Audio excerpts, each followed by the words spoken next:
Hey everybody, this is Tom Mason and welcome back to another sculpting tutorial. This time it's on a hotly requested topic of sculpting faces.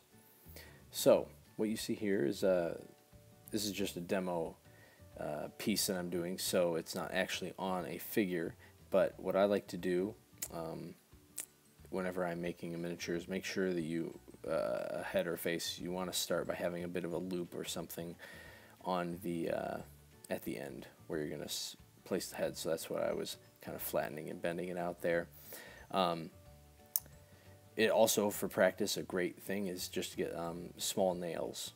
Then you don't have to bend anything. It's already got some extra material for the putty and clay to grab onto, and you're ready to go.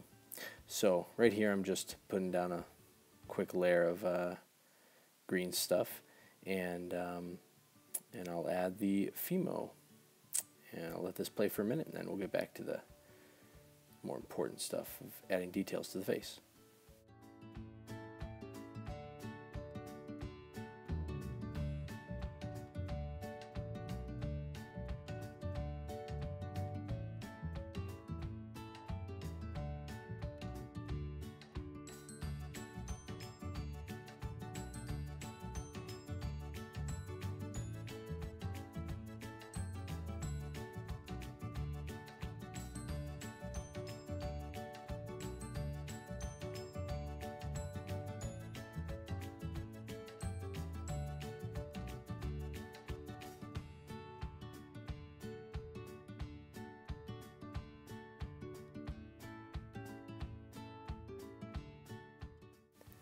Alright, got that part done.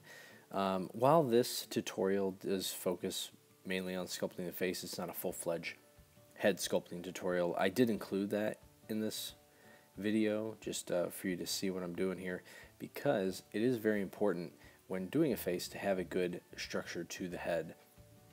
A lot of times when people sculpt faces, they tend to end up with a very flat plane on the front of the face, which ends up creating a very unnatural and unpleasing features, you know.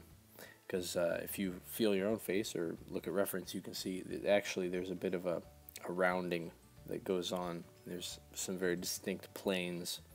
The mouth isn't directly flat on the face. It starts to, you know, curve around, kind of a cylinder shape in the front. The eyes as well, you know, they're mostly in the front, but then as the eye sockets start to roll around to the side, things like that. So that's why I'm showing this here.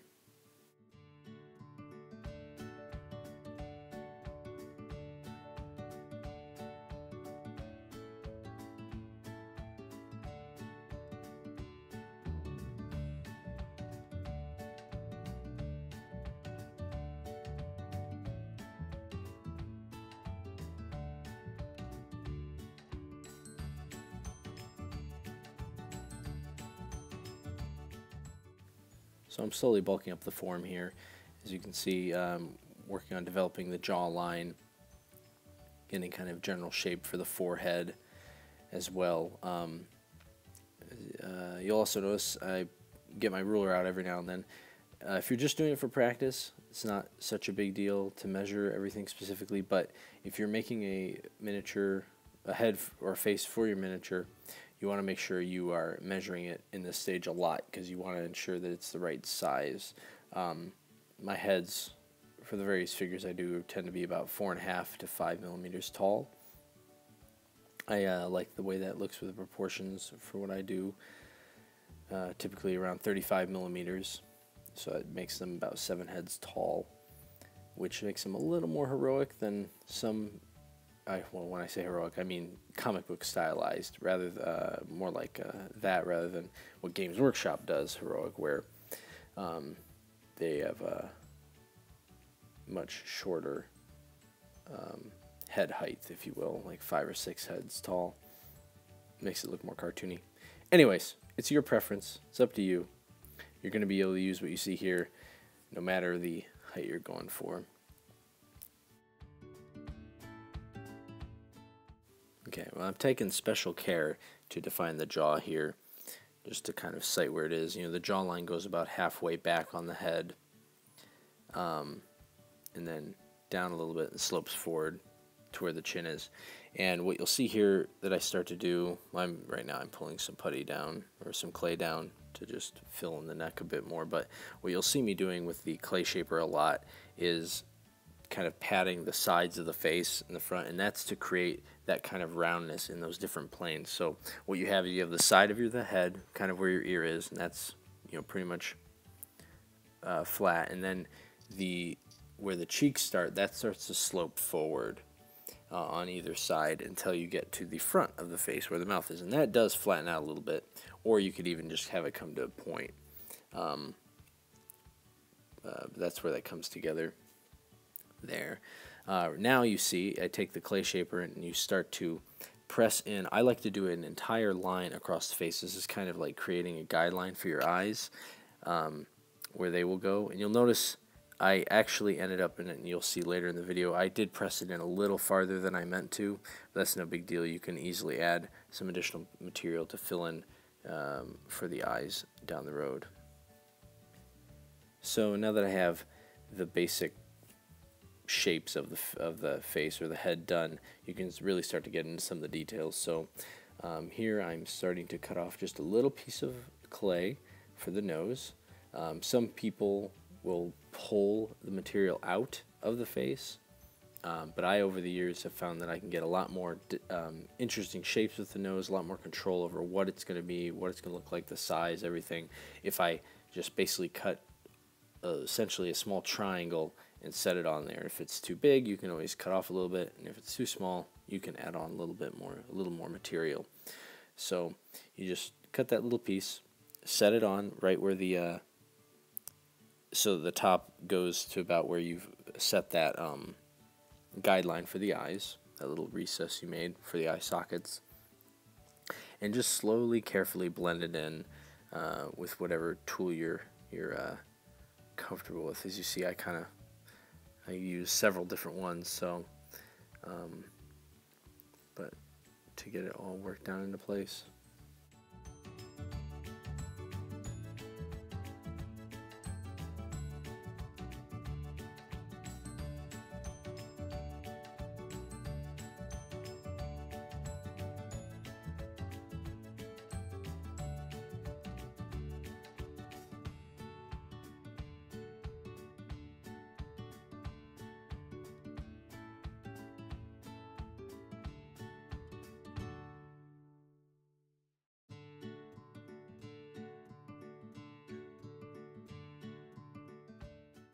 Once the nose is done, I move on to the mouth, and for that, you just take your X-Acto blade or scalpel, in this case as I use, and you press in basically two lines, and you want the point of your tool going out to the outside of your mouth, so that you're basically creating a slightly deeper cuts at the two side points where the mouth opens at. And then you would be a little less cut towards the center of the lips there.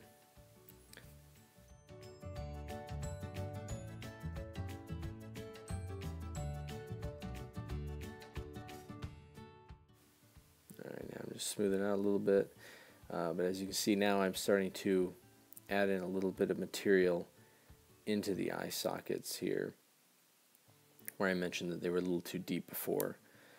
And that'll just help the eyes not look so deeply recessed into the head. You know, sometimes you might want that look, but in this case I realized it was going to be too much for what I was going for.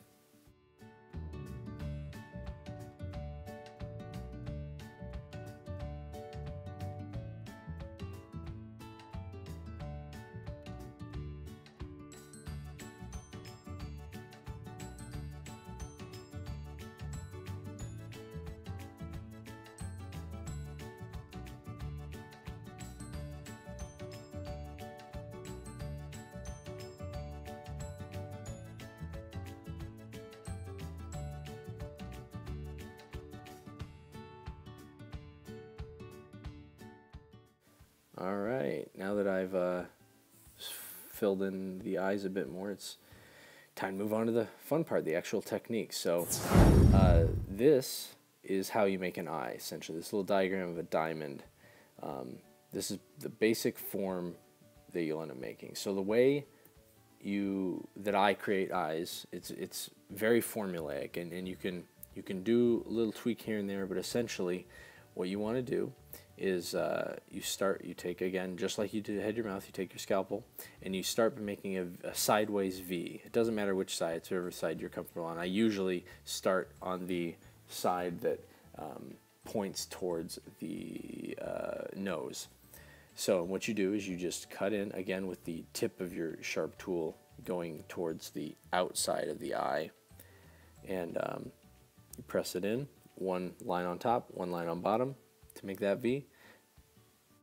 Then you just do the same on the other side, and so you'll have the two V's meet together in the middle, but the cuts will be slightly deeper towards the outside of the eye.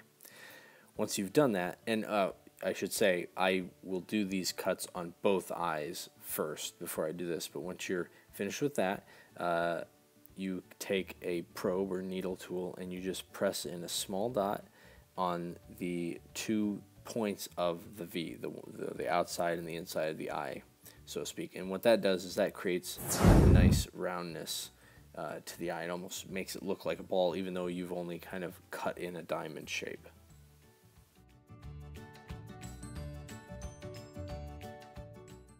So yeah, now you get to watch me do it for real. I'm right-handed, so I always start on the left eye because that's what's closest to my right hand. You can do it any way you want, but it is a little bit tricky because your hand you can't deal with the opposite side of the head the same way you can with your dominant hand side. So there's kind of 2 ways you can do it. And you can see me starting to turn the figure right now to try and get it. You can reach your hand around, keep the figure straight up and down, so you're looking straight on at it, and reach your hand over. I find that very uncomfortable, and I have trouble getting the line I want. So the other way is to just turn the face upside down, like you keep seeing me do there. And I'll do one cut, and then I'll check it. I'll flip it back around the right way and check it again. Then I'll flip it again, add another piece, and so you tend to have to make some adjustments. But the more you do it, the more you do get used to it. And don't be afraid to go back in and work on the eyes a little more, even after you do those 2 dots on the side with the pin tool. Every now and then, maybe the cut isn't quite deep enough for the eye, or you might need to give it a little bit of a lift if you need one eye to be open further than the other, or closed more. You can press down a little bit there as well. So yeah, just make small little corrections. That's what it's about with the face. There's a lot of detail in a very small area, and we're all very familiar with what faces look like. So the slightest detail being off can look glaringly bad. So take your time, work on it very carefully, and make adjustments as needed. Oh yeah, and I totally forgot something I should have said near the very beginning of the video. And I kind of forgot about it because I said this is a face tutorial rather than a head sculpting tutorial. But since they're kind of connected, I want to point this out, is whenever you're making heads or faces, don't just look straight on at the figure. Don't even just look at the left and right side. One of the best views you can take to look at your face or your head is straight down from the top. What you'll tend to do, just by virtue of you having a dominant hand working with one hand over the other, and the lighting, depending on your lighting setup, one side of the face could be more in shadow than the other, and what will happen is you'll actually sculpt one half. It could potentially be very different from the other half. So if you look at it top down, then you'll see that discrepancy there. And for me personally, what ends up happening is I'll usually have one side of the face, the plane will be pressed in much farther, so I might have more of a full shape on one side of the face versus the other side of the face. And that is something you need to check very early on in the beginning, because that's going to drive the whole structure and look of the cheekbones and where the mouth is placed and everything. So make sure to check that.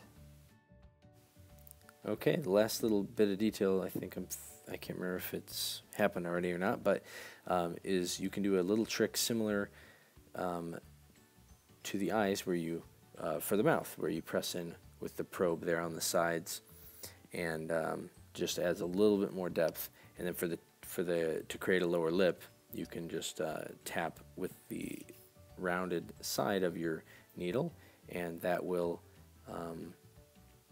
you know, add the suggestion of lower lip there, and the chin, kind of dividing those.